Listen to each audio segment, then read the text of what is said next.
I would say the vast majority of people on this planet are following the moral code of perhaps 10 people, all right? In the average person's life, there are 10 dead men who have controlled 90% of their morality, be it Mohammed, Jesus, Buddha, Locke, Hobbes, Nietzsche, Rousseau, Marcuse. The vast majority of the ideas that we have today come from very influential people, and they've just sort of been incorporated into the modern morality. Like if you look at a progressive, nearly all their morality comes from cultural Marxism, like Marcuse and these dissident philosophers from the 60s. That's made up the vast majority of what progressivism is. Okay. And it's the same with conservatives, the same with libertarians, same with people who are religious. The vast majority of their morality comes from maybe 5-10 dead guys. That's it. Okay. So it really depends on their particular reality tunnel, which of these dead men's philosophies they bring on. But you need to create a morality for you. Once you realize there's no rules to this shit, there's no rules to the game of life, why would you subscribe to someone else's morality when you can create your own? Now, you want to take the wisdom from people, okay? You want to create a morality for you, but you want to take which influences work best for you, okay? Take from the best, read the best, but incorporate that for your lifestyle. Or you can take their morality entirely. If you want to take Jesus' morality entirely and be Christian, that's particularly fine. Just make sure that you have examined everything and that you are not subscribing to a morality that doesn't fit your lifestyle. Okay, make sure that you've actually examined the belief, examined the morality, examined the man who spoke about these things, and then incorporate that into your lifestyle. It's very important. And I also recommend for most of you guys is to keep it open source. So I'm always constantly expanding and developing my moral code. And with all the things that I believe and all the strategies I have, they're always open source so that either I can put new inputs into it, or if someone points something out to me, I can take new information and use that to have a better model of the world and a better morality and a better sense of how to navigate through life. Next trap, unselfishness trap, okay?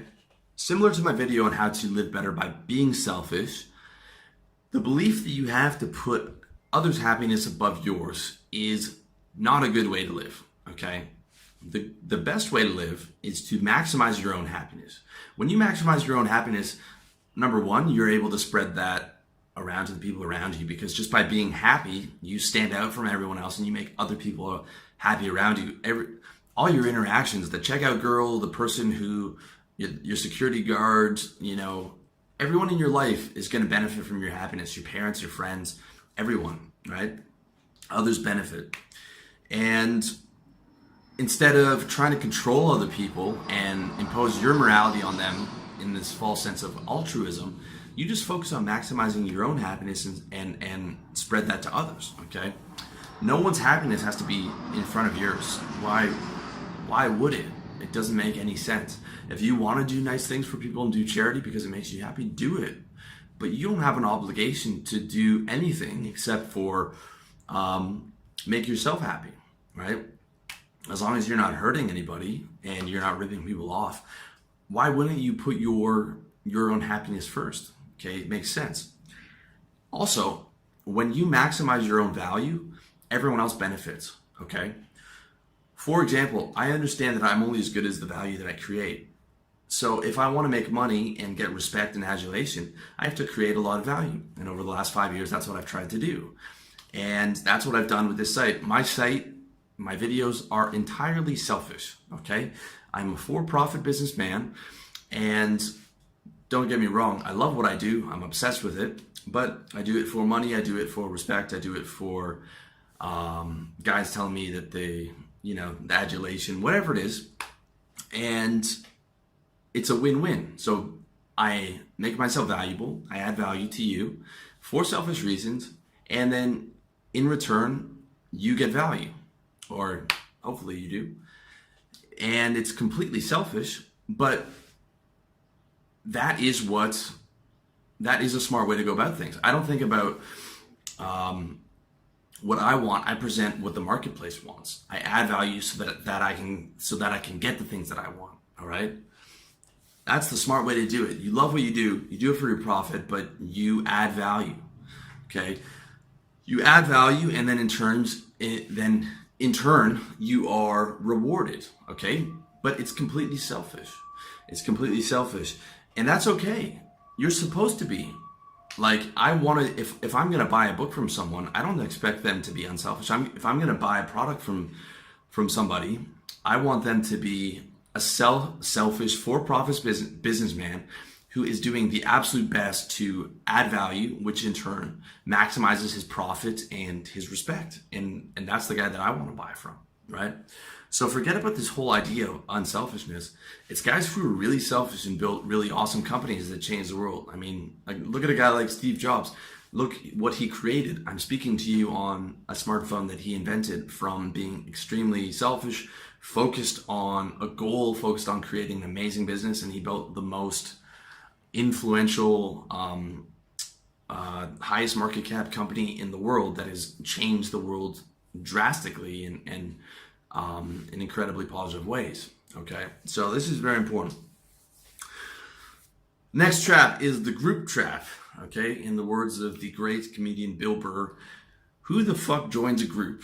All right, who the fuck joins a group? I never understood that. Okay, this is the belief that you accomplish more in a group. I've known since in high school, when they used to force us to work in a group together, that working in a group setting always meant that I got the short end of the stick because I would do the most work, I would work the hardest, and there would always be someone slacking off who would get the same credit for the project, right? Every group or business that I've been in, almost everyone has been a loss for me, with the exception of one or two of my business partners.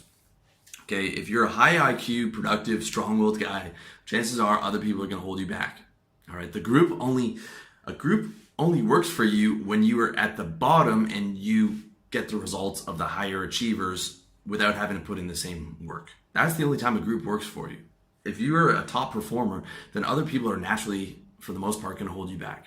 Okay, and not only that, but you have you open yourself up to being deceived. I've had some dirty business partners I know. Every entrepreneur who has more than 3 or 4 companies, like I have, has had dirty business partners. And one of my best friends had one steal $40,000 from him. Okay, I've had business partners hijack my website. I've had guys go MIA. I mean, really terrible stuff. It's no coincidence that the business I have now is the one that has succeeded, and it's the one that I've done all by myself. So this is very important. You do not need a group to succeed. In fact, you will, for the most part, do better by yourself. Even if it's scarier at the start and you're afraid to start a business by yourself, well, you fall on your face, but you learn, and then you get stronger and you get tougher, and then you can't conceive of being in a group because you think it's going to hold you back, all right?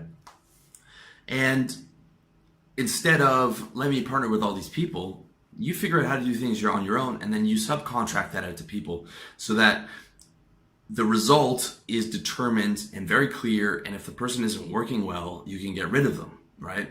As opposed to hiring a guy as a programmer partner for you, and when he stops working and goes MIA, your site is fucked because he had all the code and no one could make sense of his code.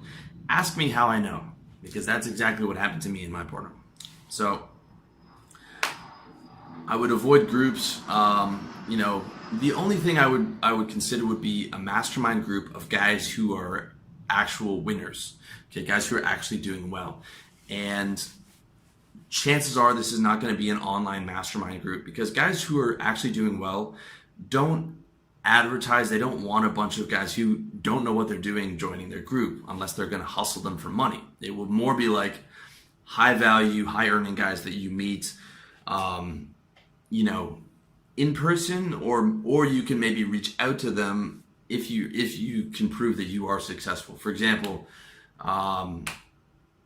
Brian from Loser to Winner is killing it right now in drop shipping on AliExpress. So, we've started talking and going back and forth on stuff like that, and he knows Facebook AdWords really well. So, we're able to share notes on that, and I'm able to share notes on blogging and stuff like that with him.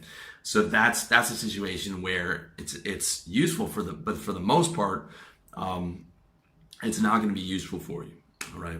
Okay, so the next traps that Harry Browne covers are the government traps. Okay, so government trap number 1 is the belief that the government is useful and deserve your support, when in reality, the government is a monopoly on force. Okay, everything comes down to the barrel of a gun in your face.